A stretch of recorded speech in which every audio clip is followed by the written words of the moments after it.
I'm really excited for this conversation today. I'm Sunny. I'm assistant manager at Kobalt in London. I'm a guest lecturer of music business and a former concert promoter who used to put on shows in this very venue. My guest today, I'm going to say it, an icon of the music industry, founder of influential record labels like Acid Jazz, Talking Loud, and Brownswood Recordings, founder of We Out Here Festival, founder of Worldwide FM, a BBC Six Music DJ, and the man behind Lockdown FM, broadcasting in a pandemic. Please welcome Gilles Peterson. Proper. First off, how are you doing? Welcome back to Norwich. Yeah, it's good. It's nice to be back here. I don't know. I got a bit of a.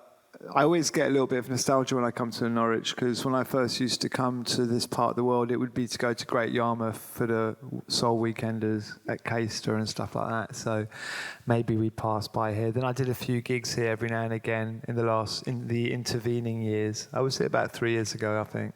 Yeah. But yeah, it's good. It's like up there with places like Nottingham in terms of like the vibe I get. There's a little scene, and this is a great festival as well that they're doing. Definitely. Yeah. I think so. Great city. So let's get straight into it. The book begins welcoming in 2020, new year, new hope, new opportunities. What are your memories of the start of 2020 before the world stopped, and what was the plan for the year at that time? Yeah, well, it was just another kick-off for the pretty crazy schedule that I ended up kind of finding myself in life. And in a way, I needed this this time to kind of just go, slow down and reflect a little bit. But at that point, I was, just about to.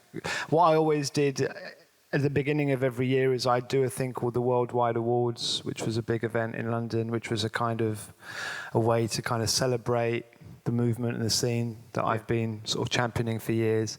And I'd also go to New York every January. It had become a new thing for me over the previous 3 or 4 years, celebrating British jazz at the Winter Jazz Festival they have in New York in January, and that would usually go on to doing gigs, in the States, and then down to Australia and Asia, and all of that. So for me, it was just another year of trying to fit it all in, and run all the business that I do, and be a DJ and a producer. I realise now, after a good amount of time to reflect, that I was doing too much. Maybe it was necessary to step back a little bit. Can you remember like your thought process when the pandemic started clearing your schedule, and did you have a plan of like what to do with that, basically? Yeah, I mean, I'm in my 50s now, and in a way, it was good timing that I had something to kind of put all my energy into.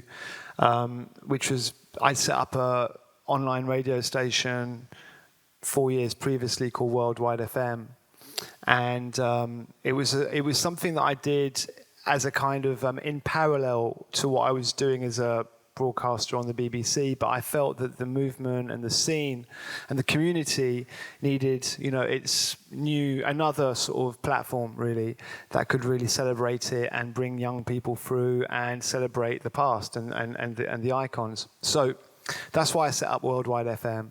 It was also, just in case you wanted to know, it was what I called a radio station that I was asked to do on a game called GTA. Yeah. Oh, I remember. You remember that one? So GTA is a game, and they asked me to basically set up a station that people could listen to when they're killing people in their car. But they have a choice of different radio stations, and anyway, so it was kind of fun to do that, and it actually opened up a whole of I found a lot of new listeners and ears that way. So that was a bit of the sort of catalyst as well. But yeah, so come sort of January, February, March 2020, it's lockdown time, and I had a radio station, and so it just allowed me to be able to do that every day. So I'd come in and I'd broadcast every day.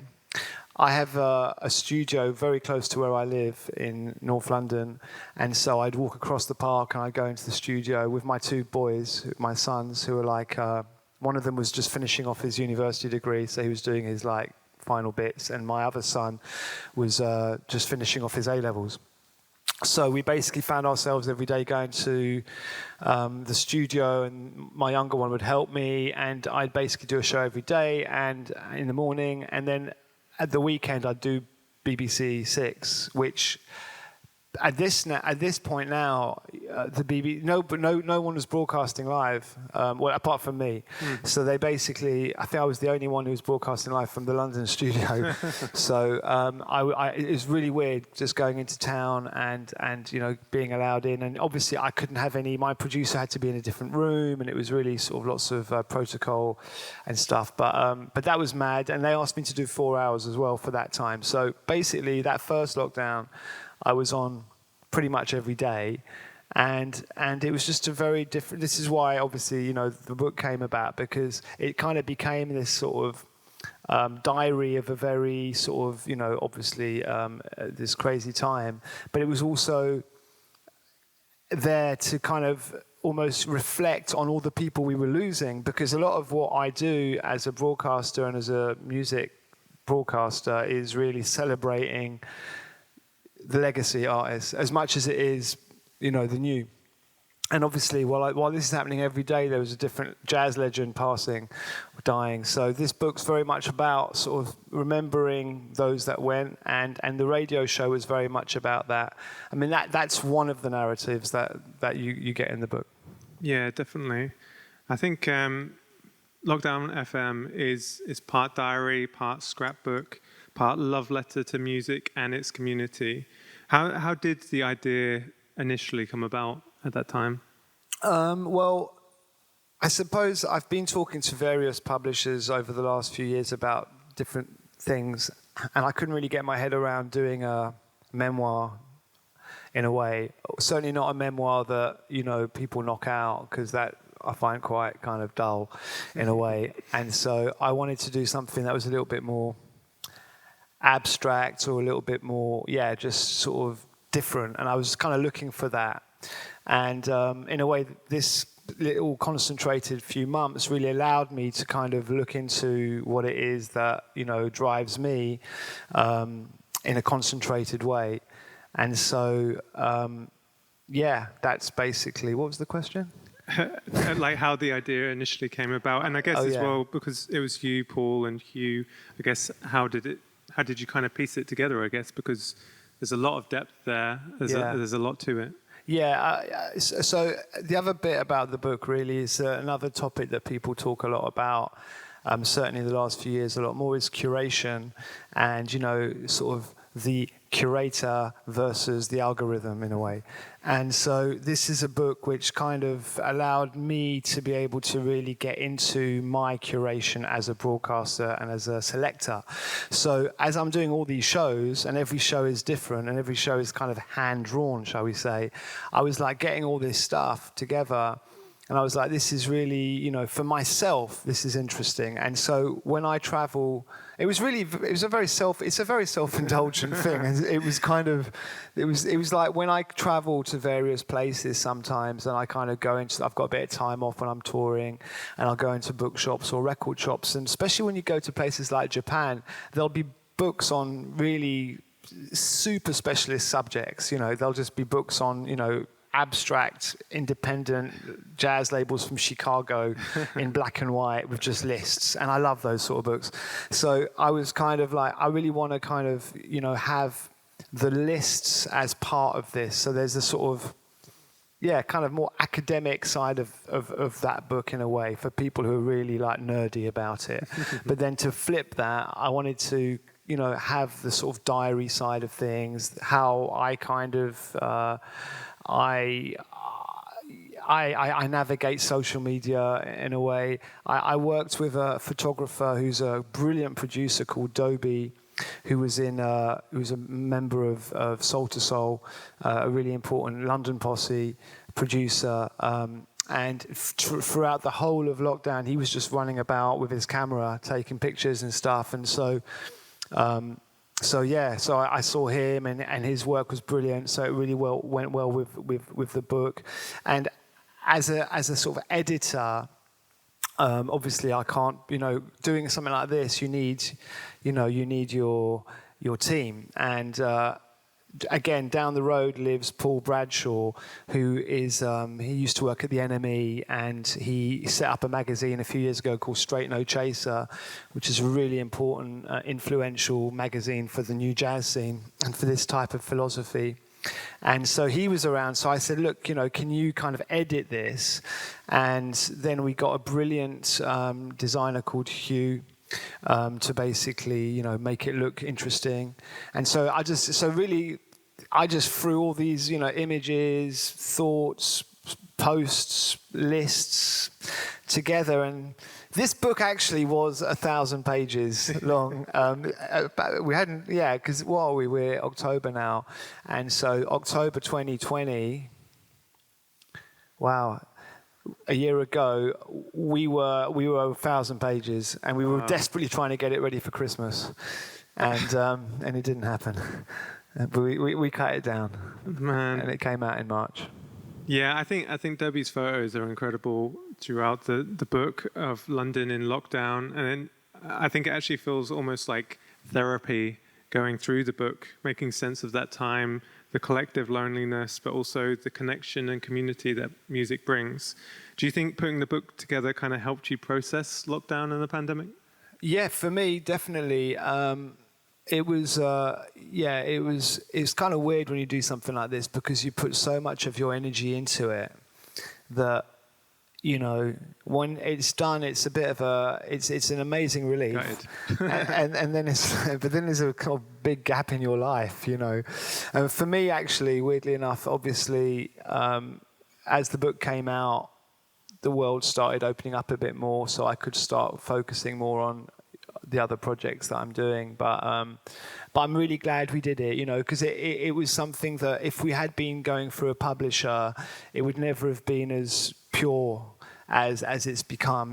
This was a real, I think as well as we've all been through a lot of reflection in the last year and a half, and one of the things for me is I think, when you do things really, I was doing things maybe a little bit 80% rather than putting my entireness into it, and I think that there's with that comes a certain sort of I just want to put everything into what I do, and so that to me was really, I'm very, very proud of that as a piece of work that we worked together on, that reflected a really significant moment in my life as a broadcaster, and it kind of brought a lot of my career into one place at one moment. So in that sense, lockdown really worked for me, because it kind of, it allowed me to do something like this and to sort of almost put a line in the sand and move on from there. No, definitely. It really is a poignant book. There's a lot to it. And it's easy to forget what we actually went through last year, because there was so much chaos and change. It's slightly better now, at least. What would you like people to take away from going through the book? I just hope people can kind of just open it up and find something and just sort of get into it, whether that's an artist, whether that's, just an idea, some thoughts, some memories, just sort of, some depth in what was going on. But really, for me, it's about discovery, and it's about music, and it's about really sort of celebrating what it is that I think, again, looking back on lockdown and how important music was and how it sort of really did connect community together. It was interesting because during the beginning of lockdown, we all thought that, well, what's going to win? Is it going to be the Spotifys and the playlists and that side of things, or will radio come through? And I think radio really did come through. I think it was really important for a lot of people, whether it was talk radio, whether it was just sort of, podcasts to a degree were very important. But old-fashioned radio brought it all together. And so I think people needed that sense of belonging and feeling part of something. So So yeah, the radio, was really important. Definitely. I think that company as well, I think community, you have pockets of that in, day-to-day life anyway, but I think everyone being, stopping their usual lives and connecting, I think you connect so deeply kind of with radio. Discussing Black Lives Matter, racism and Blackout Tuesday, I found Erica McCoy's section to be incredibly powerful, moving and significant. I wonder if you could speak on what she added to the book as well as the other contributors.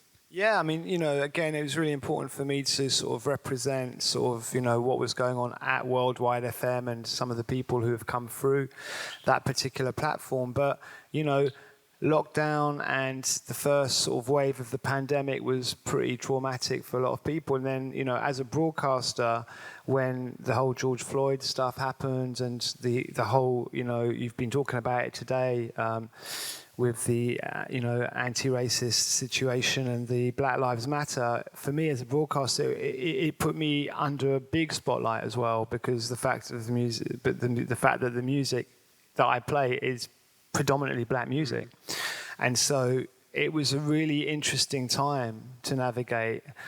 And so again, that was really important for us to really include that, deeply from a personal point of view, but also from the people and how we represented it at the radio. And Erica McCoy, when she came on to broadcast, at that moment, it was so incredible and it was so pure and real. So that obviously is an incredibly important part of the book, as is the words that Tristan and various elements of the book. I mean, there's a lot of stuff in the book about Ty as well, who passed away, was a great British rapper.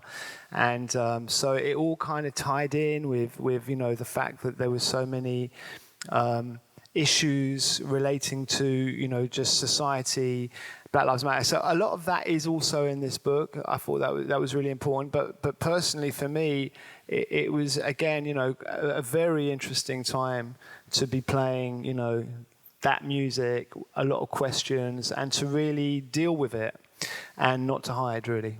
Yeah, definitely. I think the playlists throughout the book are incredible because it's a snapshot of kind of what was happening alongside, these cultural events and everything.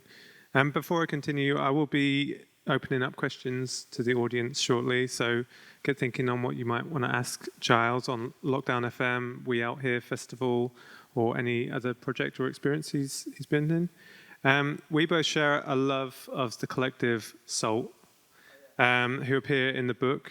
To me, they are one of the most exciting voices that we've had in music for a long time, to be fair. You played their untitled Black Is album in full on BBC Six Music. I wondered if you could share what makes that collective and that album so special to you. Yeah, I mean, I was a little bit disappointed that they didn't win the Mercury Prize this year. I think they couldn't probably give it to well, first of all, they should have, if they'd have performed, it might have helped them a little bit. But anyway, Arlo Parks was a worthy winner all the same. But this is it's just one of those things. This is kind of me going a little bit more into me as a sort of, I suppose, it's just exciting from a sort of as a A&R. If I put my A&R hat on, as someone that sort of signs groups and develops them and stuff like that, every now and again a group comes along that is just changing everything. And so this collective, this mystery collective, led by Inflow, the producer who also produces Little Sims. He produced Michael Kiwanuka's Mercury-winning album the year before. It's just a group that have been doing what they do completely out of the ordinary, the way they just approach everything from art to marketing to, themselves, their brand. And so that's always very interesting.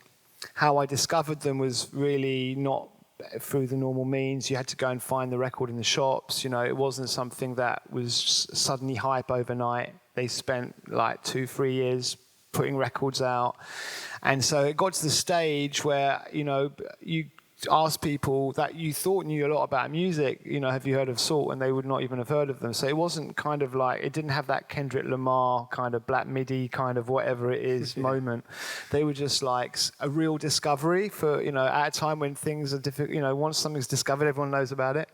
So they managed to get to somehow be at that place, and Black Lives Matter happens, and within a few weeks of that, maybe a week or 2 weeks, I don't know how they did it, the manager calls me and he goes, Giles, we've just made a record and we'd love you to play it on the radio, we'd love you to premiere it. Which is already very rare for bands these days, because when a band usually and all the machine behind a band comes along, they don't generally give radio DJs premieres anymore. We used to get acetates or special kind of treatment, but nowadays it goes to Pitchfork, or it goes to a blog or something which is going to have impact. So it's always nice when an artist says, look, we really want you to kind of play our record first, even before we put it up on Spotify or on Bandcamp or whatever. And anyway, so I've always liked them, and they knew I was a fan, blah, blah. And so he got in touch. He said, we've made a record. And I was like, great. And literally, I was waiting for the record to arrive, because he said, I'll have it for you by this Saturday. This is pure lockdown still, so I'm doing these 4-hour shows. But I was excited about a new Salt record. And the first Saturday that came, that he said he'd have it for me, they didn't deliver it. So I was kind of left with a sort of empty slot. I was a bit disappointed, and he wasn't answering my phone. He wasn't responding at all. So I was like, okay, it's not going to happen. Anyway, the following week, I'd almost given up on it, and I got a call at about 10 o'clock or 11 o'clock in the morning. My show's at 3. And from the manager, and he goes, right, we've done the record, and we've just been down to the mastering, and I'm sending it to you now. And I was like, wow. And I was expecting 2 or 3 songs. And he sent me the whole album, which was like, 75 minutes long. And so you've got to remember, I'm on the air in a few hours' time. And also with BBC and any radio, you've got to have it all cleared sort of for language and for whatever. For content's got to be checked by a producer. So anyway, I put the record on at home, and I was like, oh my God, this is like the most incredible record for the, because it reflected everything. It had, it was completely in tune with the mood, with the politics, with Black Lives Matter, with everything. And all it had was a couple of gunshots, which I had to edit out, because you can't have gunshots in the afternoon on BBC, on BBC Six, which is a bit of, but there was I don't think there was any swearing or anything. And so, and it was just an amazing sort of narrative story, everything. So it was for me as a broadcaster and what I do, it was, it was a gift, It's like every now and again you get a record, like a Massive Attack comes along, or a Portishead comes along, or, so every now and again you get, Burial, you get a record that comes along and it's like really reflects that moment. And suddenly I had this record given to me at a time when I needed good music, and so. And the funniest thing was this. So I played it in full, which I don't normally do, and then a few weeks later, or maybe 3 months later, they released another album, which is the one that got nominated for the Mercury. Yeah, they've been prolific. Yeah, they just missed, but yeah, brilliant. I also love the fact that, is it 9 that only lasted for a certain amount of time, and then it comes off the streaming. You can't listen to it on streaming now. Yeah, I think amazing. Yeah, fun enough, I'm desperately trying to get them to play live, as you can imagine. But I don't know if they're going to do any live shows. I mean, I think the whole idea that they've got for live shows is more like I don't know if you saw David Byrne's show from Talking Heads, but he went out and did it. It was all, they all had like drums, and it was all very different. It was like a theatre play. It wasn't like the traditional kind of drummer, bass player, musicians thing. So I think that with Salt, they're definitely going to come at it differently. It's going to be a production, so it won't be a case of sort of knocking out a load of gigs and can you come and play at my festival, please? Yeah. Well, we never know, but we'll see. We'll see. But yeah, definitely keep an eye out for all that. I can't help but notice that you've brought your records along. What? Oh yeah. What you got? I only brought my records along in case we were running out of things to talk about. But okay, we can save it. Yeah, no, we can do. It's funny because obviously I'm doing a gig tonight, and And weirdly enough, I did a lot of festivals this summer. And I just about, because I think when you're a DJ, when you do the DJ thing, it's kind of like I'm a little bit different when I DJ because I don't actually, I don't sort of, I think a lot of DJs prepare a set and they kind of just knock the set out throughout the season sort of thing. Whereas I'm opposite of that in a way. I just kind of, I just have a lot of stuff and improvise with music. But there's still a bit of you that after a few gigs you start working out good patterns and things that are working out well. So I just about managed to get a bit of a flow going over the summer with the festivals. But a lot of it was on a USB key. And I did the classic thing where I left the USB key in the studio last week and I couldn't get into the BBC yesterday. And so I'm having to think about what I'm going to play. So as a result, I always bring a lot of vinyl with me, so I can always I can rely on vinyl. But if you're DJing in big spaces, sometimes you can't rely on vinyl sounding good because technically not every space is ready for it. So you've always got to have a bit of a backup. So records are great, but I can't fully rely on them because if you put a record on and there's a hum because the turntables haven't been earthed properly or the table isn't quite right, these things. Suddenly there's 800 people in front of you and that isn't working and you've got 2 hours of that. You need your security, which is where the USB comes in. That's fair. I mean, you have a mammoth collection from what I've seen online and socials and everything. Have you found yourself returning to a particular artist or album in this, like throughout the pandemic and lockdown, or is it kind of just, I guess go with what you feel for the time? Yeah, I think, no, I mean, again, one of the reasons for Worldwide FM and for the book and all that is I think that, this is an incredibly giving moment for music, especially in this country, especially around jazz. And so there's just so much music to consume. There's so much good quality stuff that I do find it quite difficult to have a moment to listen to some old music. So that's a good thing in a way.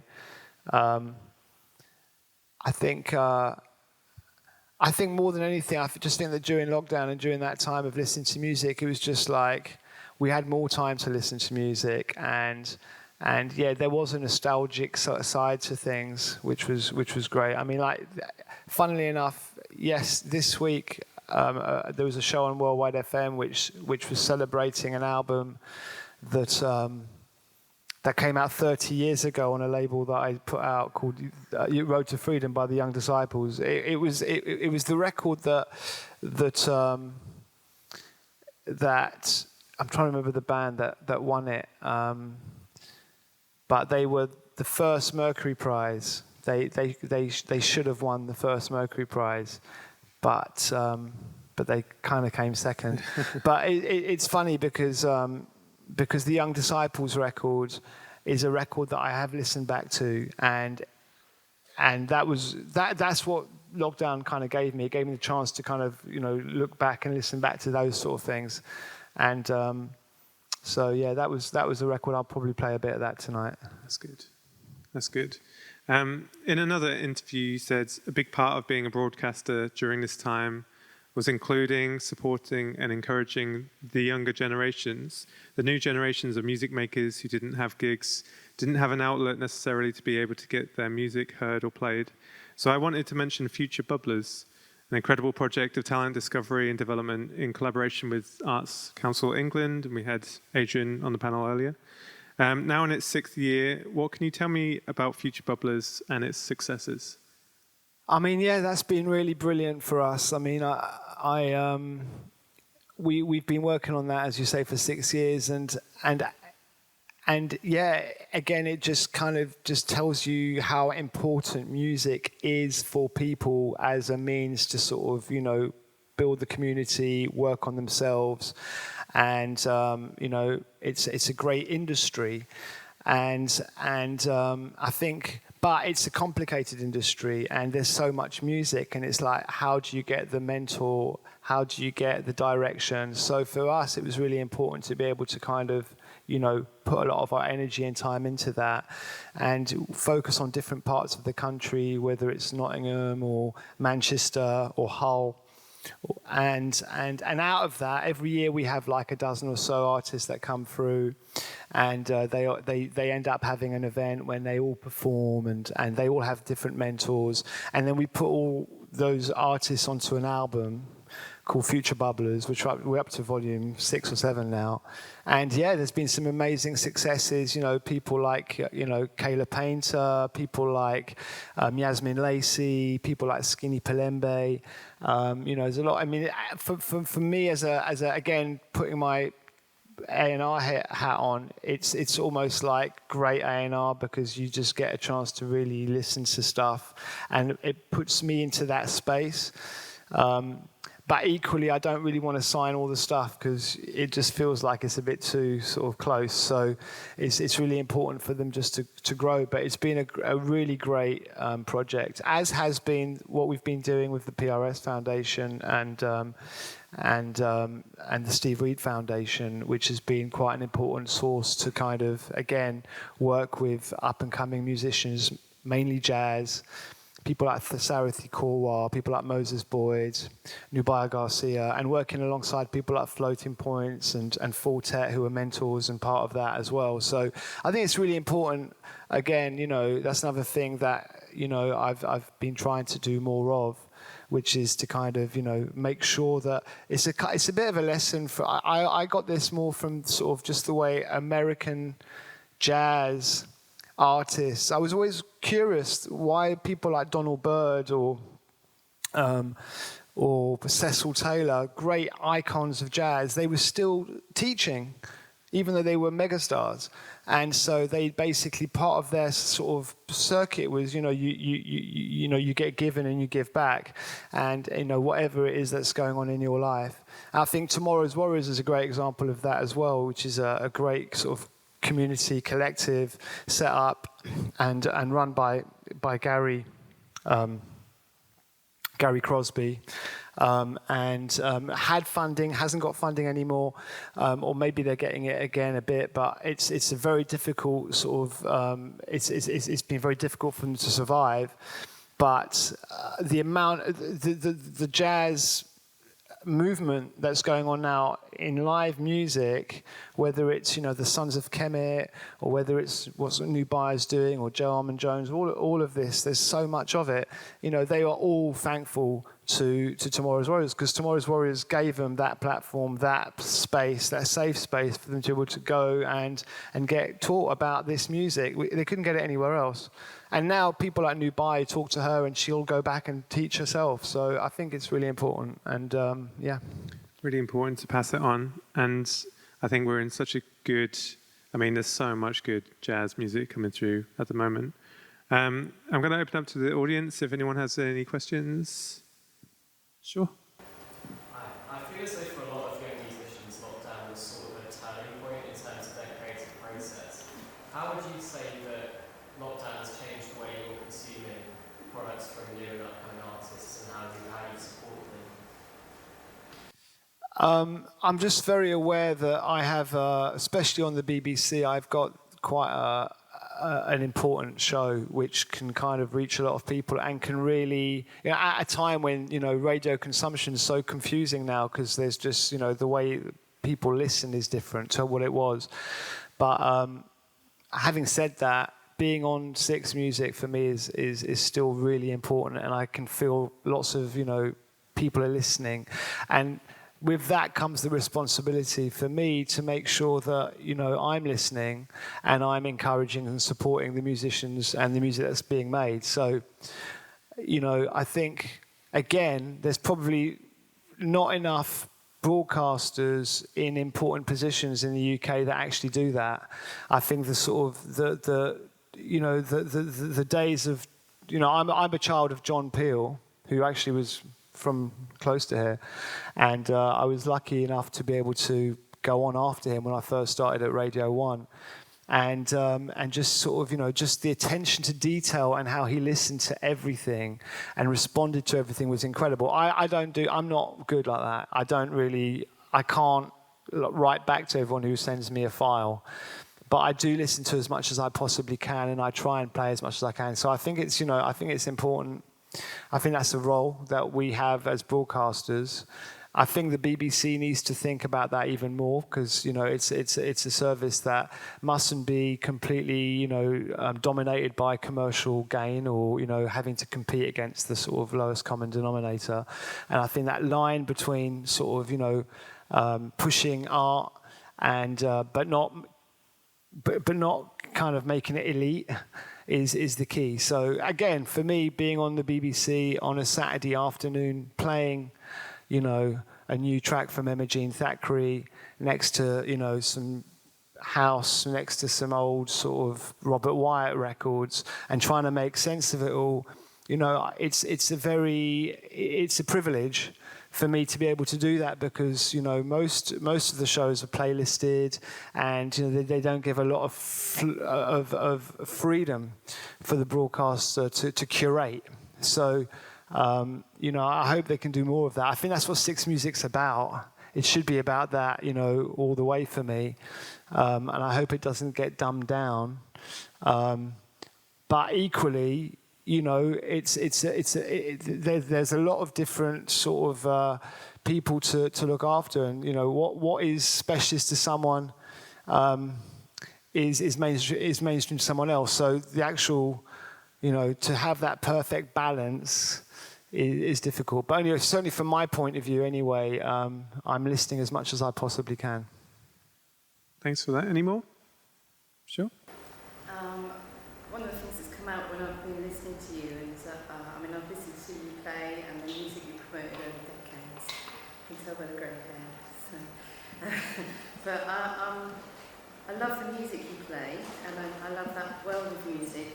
But I think I'm also attracted to the values that you carry through the businesses you run and the way that you kind of work in this cultural world. I wondered if you could say a little bit more about that, because I've kind of been hearing values and ethos come through in what you're saying, and I think in a world when often our politicians and those who are meant to be doing positive things with power are really not.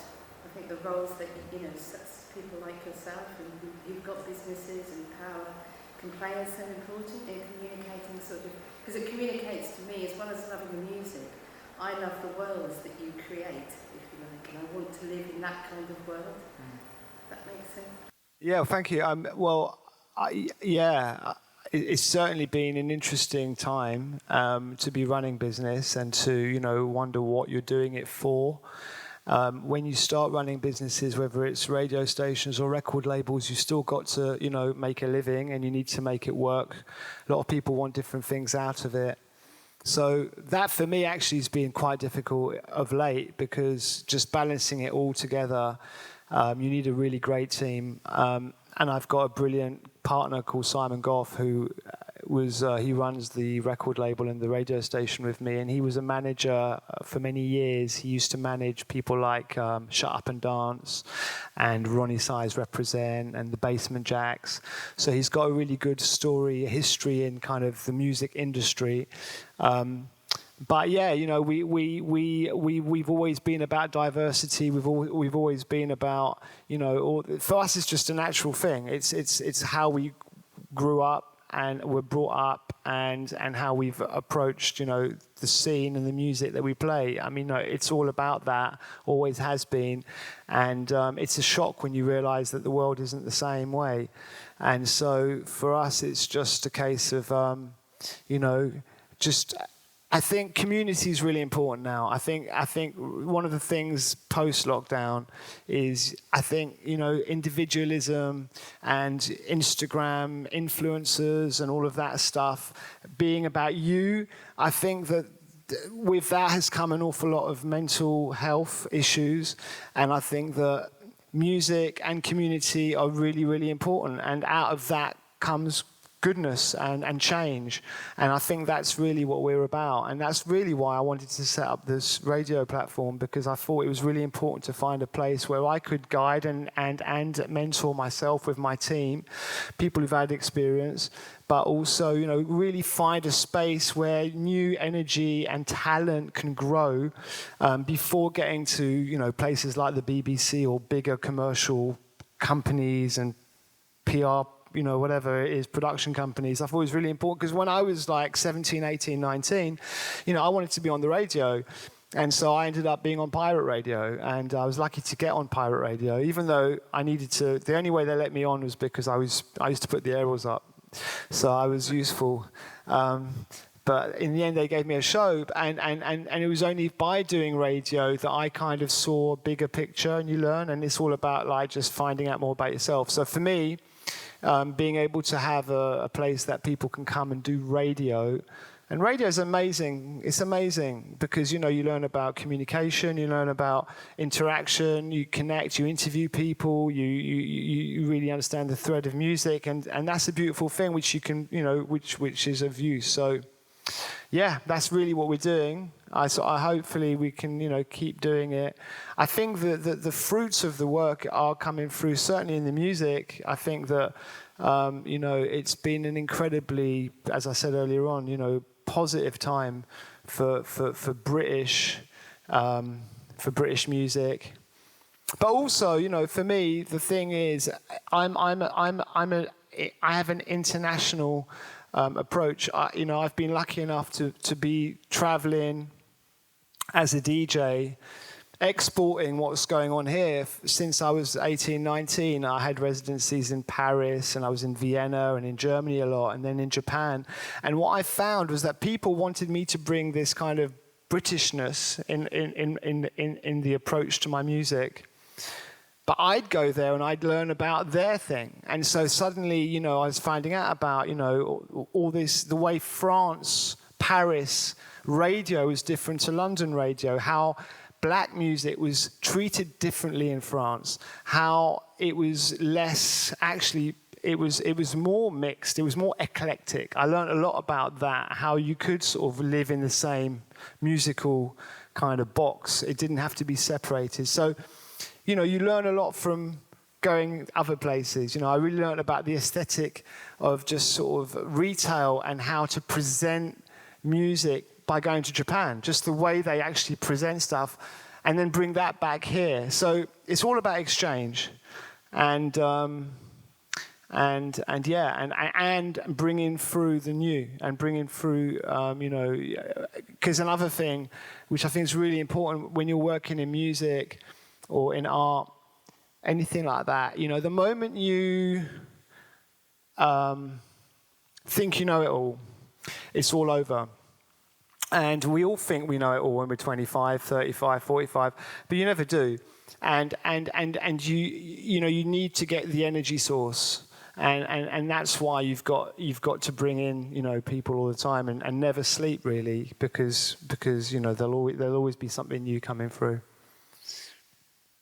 That's a great question. Thank you. I think we're close to wrapping up, but I just wanted to bring up, early on in the book, you share your mantra, build your scene and the crowd will follow.